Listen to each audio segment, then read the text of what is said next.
tempo em que Deus age para nos salvar através dos sacramentos. Antes de Cristo, não havia sacramentos. E quando Cristo voltar e vier o fim dos tempos, no céu, não haverá sacramentos. Por quê? Porque os sacramentos são instrumentos que Deus usa para tocar em nós e para que nós recebamos as graças de nosso Senhor Jesus Cristo. Oi, gente, bom dia, boa tarde ou boa noite, novamente com a catequese via vídeo. Já estou me sentindo quase uma youtuber, toda semana tem vídeo novo, mas é isso aí, vamos continuando assim até quando for preciso, não é? Então, vamos começar esta catequese, fazendo o sinal da cruz e pedindo que o Espírito Santo ilumine aquilo que nós vamos aprender. Em nome do Pai, e do Filho, e do Espírito Santo. Amém. Inspirai, Senhor, as nossas ações e ajudai-nos a realizá-las, para que em vós comece e para vós termine tudo aquilo que fizermos. Por Cristo, Senhor nosso. Amém. Santa Maria, Mãe de Deus, rogai por nós. Em nome do Pai, e do Filho, e do Espírito Santo. Amém. Mas antes de começar o tema da nossa catequese de hoje, que eu já vou dar um spoiler, é batismo. Sim, batismo, sacramento, a gente vai falar sobre ele. Antes de começar, eu queria comentar sobre o último formulário, né? Que foi um formulário sobre a temática da vida em sociedade.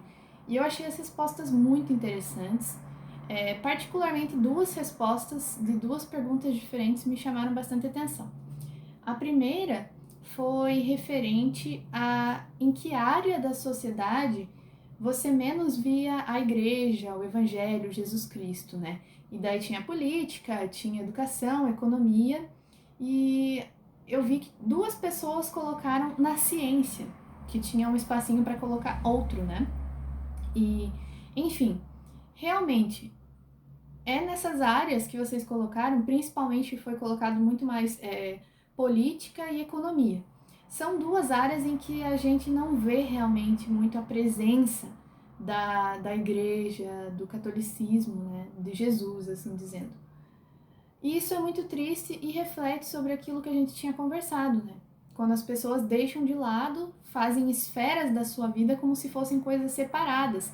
E essa fragmentação causa muita coisa ruim, muita tristeza na pessoa e para as outras pessoas que estão envolvidas nesse caso, né?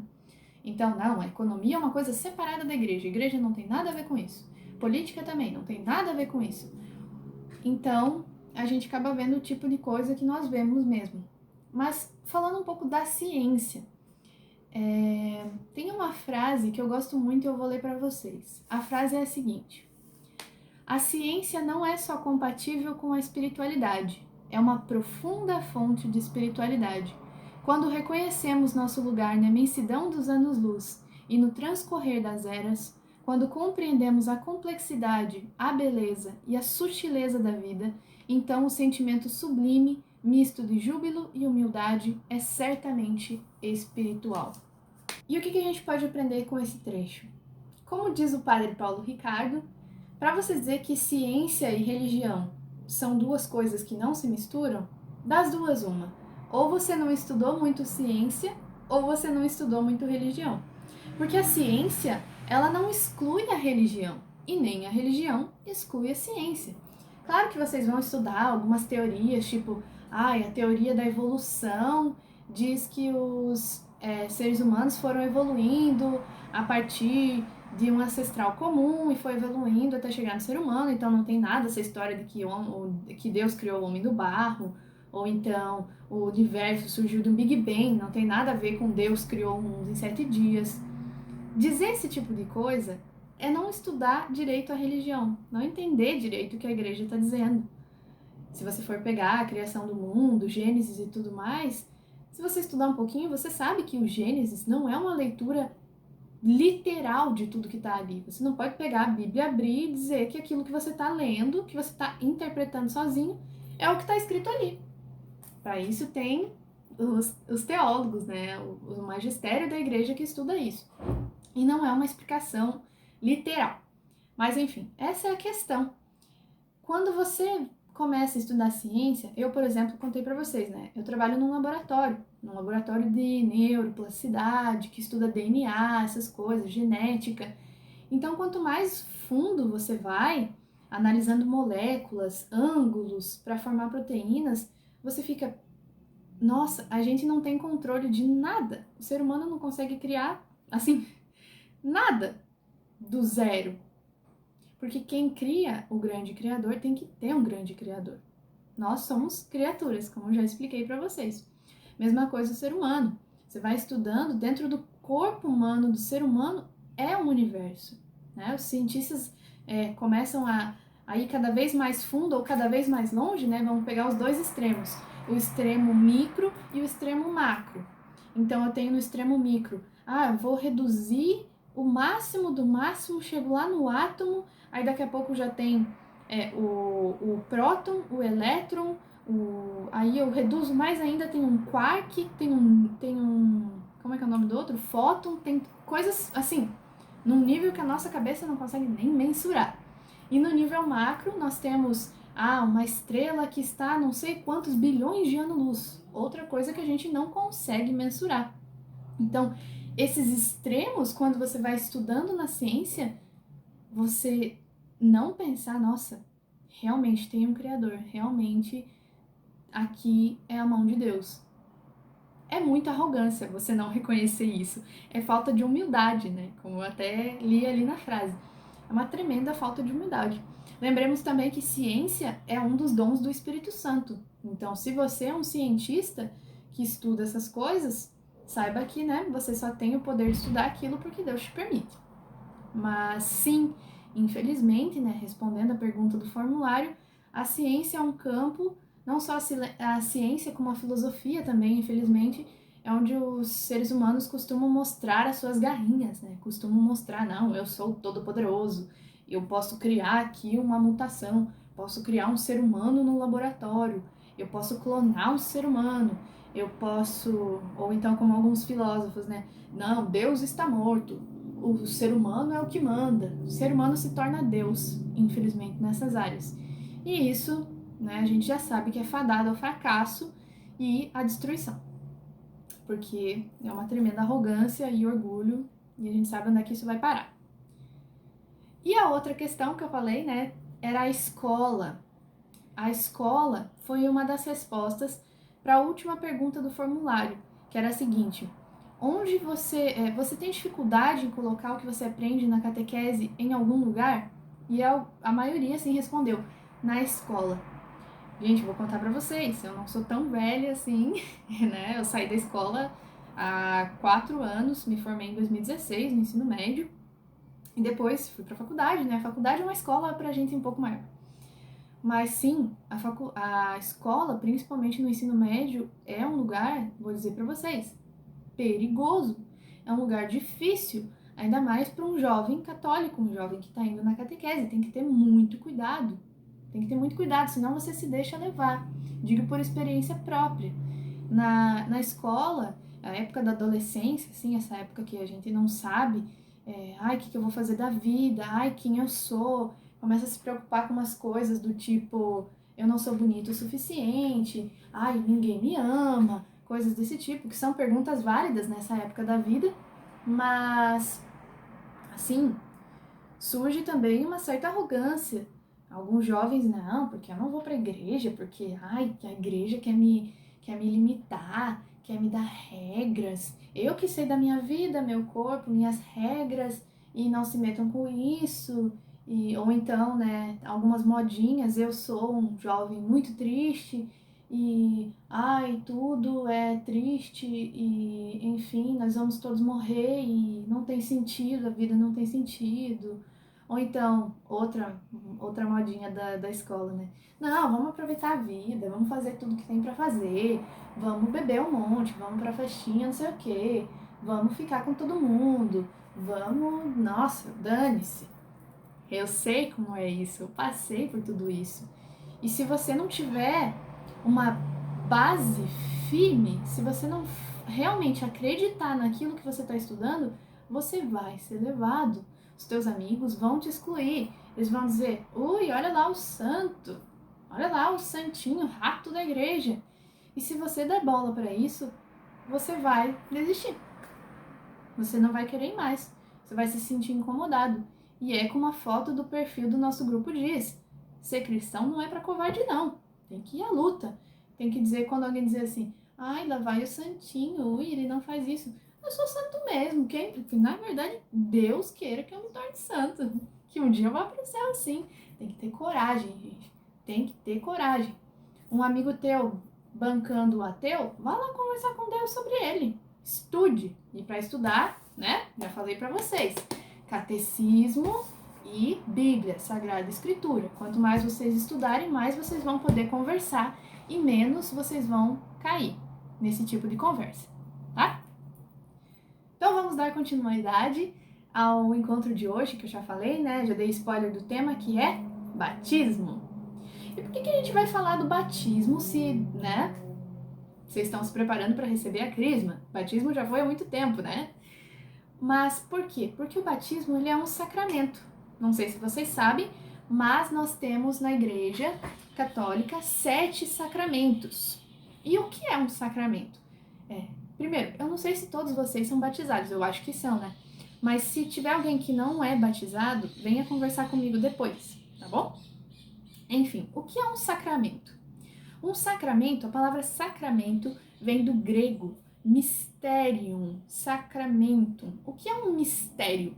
Mistério é uma realidade escondida, é uma realidade invisível.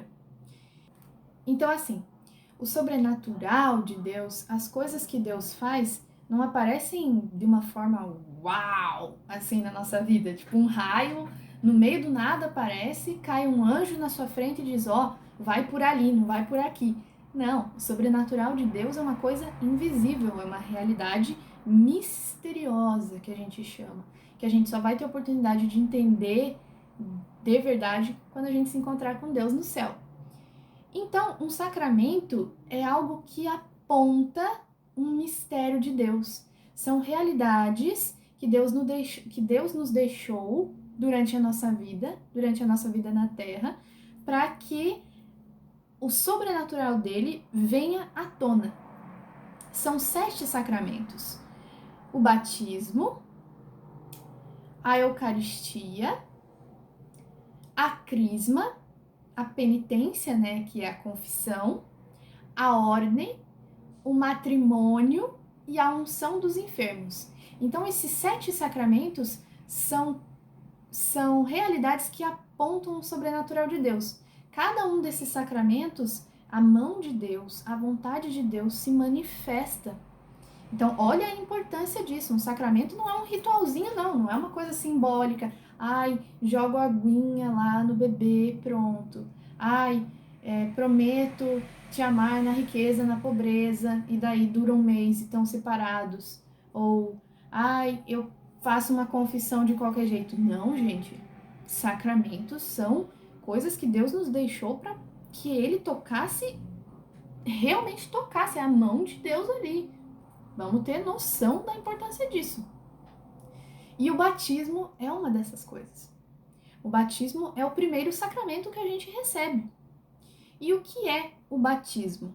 Por que o batismo, né?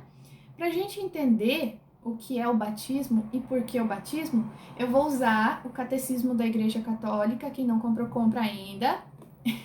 Pede para o pai, pede para a mãe. E eu vou explicar o que é o batismo com o que está escrito aqui no número 405.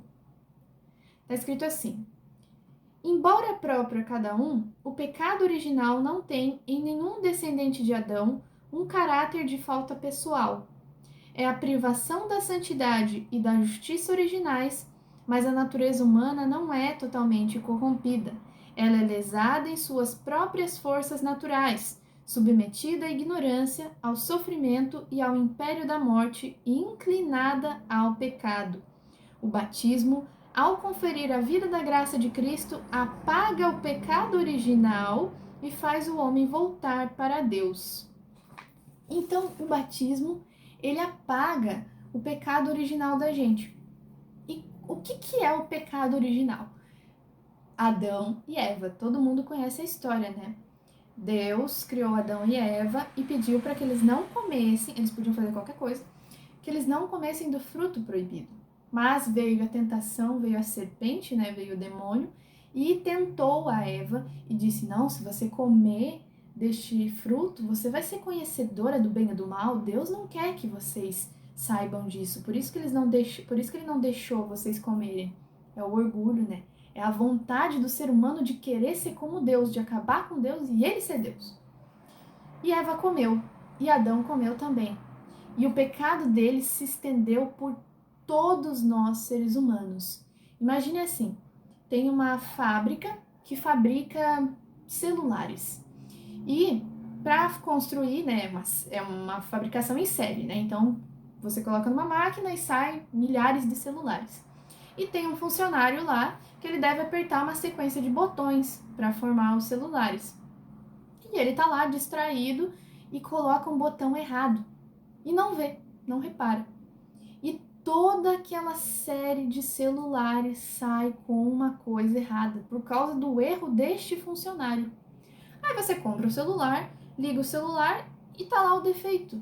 E você, não, mas o meu celular, o que o meu celular tem de especial? Meu celular não fez nada, tipo, ele veio assim direto da fábrica. Sim, assim também nós nascemos direto da fábrica já com este defeito, já com este pecado. Aí você pode dizer, não, mas uma criança, um bebê, ele não cometeu nenhum pecado, ele acabou de nascer, né? Tipo, mas é um defeito de fábrica, gente. É um pecado que está em todo ser humano. E por isso o batismo é importante, porque quando você é batizado, antes do batismo nós somos apenas criaturas de Deus. Nós somos apenas esse celular, é uma comparação, tá? Ninguém é um celular, apenas, né? Como se fosse um objeto. Nós somos apenas esse celular que tem um defeito. Depois do batismo, nós somos filhos de Deus. Antes do batismo, apenas criatura. Depois do batismo, nós somos filhos de Deus. Este pecado, este defeito de fábrica, ele é apagado. Mas é como se você levasse o celular para manutenção. Eles vão arrumar e tudo mais. Só que você não vai cuidar mais um pouquinho, tipo, ele tinha um defeitinho, eu arrumei, mas né, melhor tomar um cuidado porque ele ficou um pouco fraco ali naquela região e, enfim, tem que cuidar, né? Assim também nós. Quando nós somos batizados, o pecado original, ele é limpado, mas ele deixa uma marca, ele deixa uma cicatriz, que a gente chama de concupiscência. A concupiscência é essa nossa tendência, é como se fosse um imã para o pecado. Por isso que a gente sofre tentações. As tentações são a nossa concupiscência, essa cicatriz do pecado que fica chamando o pecado de volta pra gente. E por isso o batismo é tão importante. Porque se a gente não retirar o pecado original logo de cara, é muito mais forte a tendência, o imã, né? Ao pecado, aos outros pecados. A condenação, no caso, né? Então, espero que vocês tenham entendido. Por quê? E para a gente entender melhor, ainda mais, a gente vai pegar o fundamento bíblico disso, que é em Marcos. Marcos, capítulo 1, versículo 9 ao 11. Diz assim: Aconteceu naqueles dias que Jesus veio de Nazaré, da Galileia, e foi batizado por João no Rio Jordão. E no momento em que saiu da água, viu os céus abertos e o Espírito Santo que descia sobre ele em forma de pomba. E ouviu-se uma voz desde os céus: Tu és meu filho amado, em ti pus as minhas complacências. Palavra do Senhor. Gente, aí você pode pensar assim: se nenhum bebê nasce pecando já, né? Um bebê é puro. Imagina Jesus. Por que é que Jesus ia querer ser batizado se Jesus é Deus? Se Jesus é perfeito, se Jesus nunca cometeu pecado nenhum, por que que Jesus quis ser batizado? Ora, porque Jesus tem uma parte na missa que a gente fala assim, Eis o Cordeiro de Deus, o padre fala, né? Eis o Cordeiro de Deus que tira o pecado do mundo. O Cordeiro de Deus é Jesus. E pense, o Rei dos Reis, Deus, veio para a Terra. Pense a humilhação. A humilhação não. A humildade, vamos usar a palavra certa, né? A humildade de Deus de se fazer homem como a gente e além de se fazer homem, ele quis ser batizado como se fosse um pecador. Vocês mesmos já falaram de uma outra leitura que a gente fez? A humildade de Jesus. É uma humildade infinita. Ele quis ser batizado como os pecadores. Iam prostitutas, iam fariseus, ia todo tipo de gente pedir batismo para João. E Jesus foi lá também e pediu. João, me batiza. E João até fala, não, Senhor, eu não sou digno nem de desatar as tuas sandálias.